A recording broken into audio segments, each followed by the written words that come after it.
Battre un record du monde de vitesse sans une goutte d'essence, c'est le défi que s'est lancé une bande de copains de l'Essonne. Ils ont mis au point un véhicule propulsé par de l'air comprimé.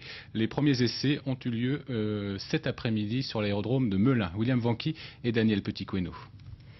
Ces gars-là sont des passionnés de voitures, mais peut-on encore parler de voiture? Tout en longueur, ce drôle d'engin fonctionne sans une goutte de pétrole. C'est l'air comprimé contenu dans cette bonbonne qui va faire office de carburant. Le détendeur distribue sur les deux moteurs l'air comprimé et donc leur fournit l'énergie qui pousse les pistons et qui entraîne les roues, etc. et qui bat des records. Testé pour la première fois à 80 km/h sur l'aérodrome de Melun, l'engin est censé atteindre les 330 km/h. Ce serait un record du monde pour un véhicule à air comprimé.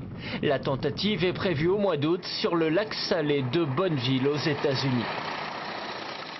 Pour les Américains, la Speed Week, Bonneville, c'est un peu comme pour les Français les 24 heures du Mans ou le Tour de France. C'est vraiment la compétition nationale et c'est une vraie folie au milieu du désert du Nevada où il n'y a rien, il n'y a personne, sauf là il y a plein de gens dans tous les sens, plein de voitures, plein de fous furieux.